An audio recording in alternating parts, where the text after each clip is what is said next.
Baik, minggu ini kita akan belajar mengenai anatomi tumbuhan. Jadi, anatomi itu artinya bagian dalam pada tumbuhan ya.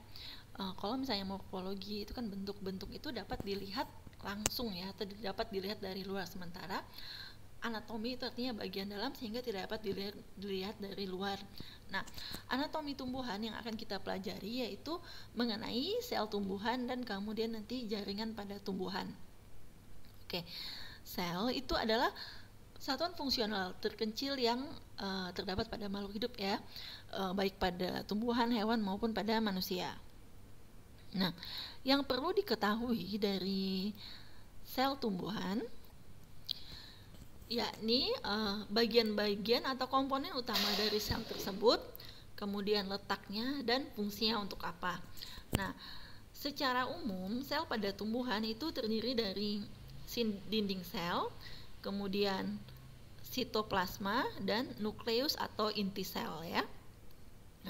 Nah, di dalam sitoplasma ini nanti banyak terdapat organel-organel yang memiliki fungsi-fungsi yang berbeda. Oke.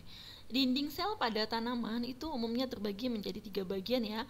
Ada lamela tengah atau lapisan antara, kemudian ada dinding primer dan dinding sekunder. Nah, bedanya antara dinding primer dan dinding sekunder ini, yakni dinding primer ini yang pertama kali terbentuk ya ketika sel itu baru tumbuh, kemudian ada dinding primer. Nah, semakin dewasa sel, maka nanti dari dinding primer ini akan muncul lagi yang dinamakan dengan dinding sekunder ya.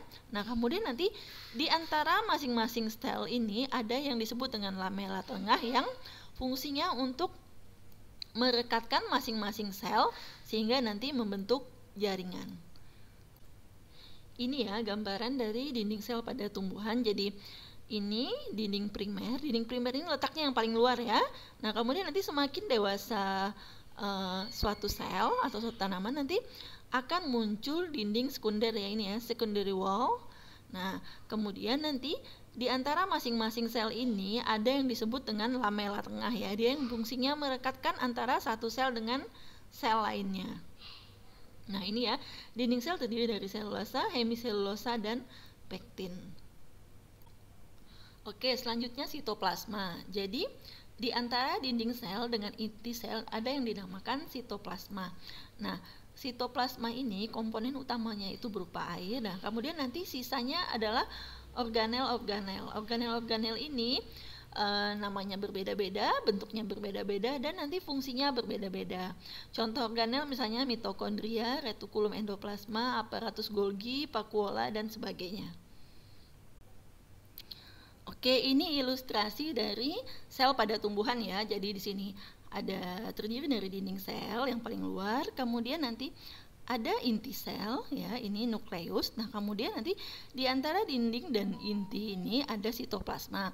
Dalam sitoplasma itu ada air yang 90%, kemudian nanti juga ada organel-organel, misalnya ini ada kloroplas, kemudian ada aparatus Golgi atau badan Golgi, ada mitokondria, dan ada macam-macam lagi, ada vakuola makanan di sini.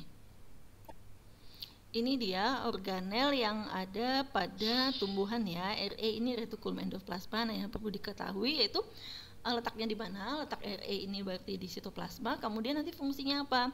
Yaitu dia sebagai transport protein ya yang disintesis oleh ribosom. Ini fungsi utamanya ya. Kemudian dia juga punya fungsi-fungsi yang lain seperti menghubungkan antara selaput luar inti sel ya dengan sitoplasma.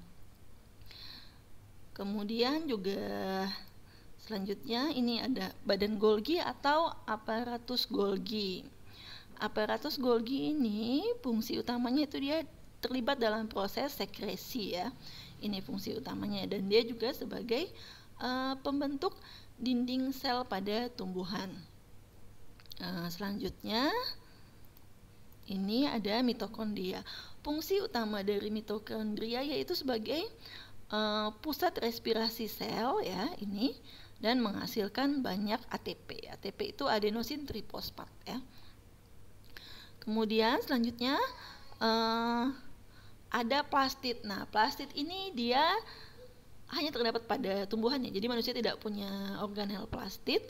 Nah, plastid ini dia fungsinya sebagai pewarna ya pada tumbuhan. Nah, plas ini ada yang disebut dengan kloroplas, ada kromoplas, dan ada leukoplast. Nah, kloroplas ini yang berwarna hijau ya. Kemudian kromoplas itu warnanya kuning jingga hingga merah.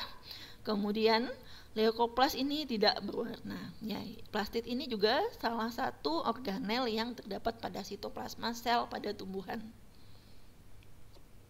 Oke, nah kemudian ini dari tadi dinding sel ada sitoplasma, dan bagian utama dari sel yaitu merupakan ini ya, inti sel. Nah, inti sel ini terdiri dari lapisannya, ini membrannya, kemudian ada matriksnya ini ya, dan kemudian nanti di dalam inti sel tuh ada lagi yang disebut dengan nukleolus ya.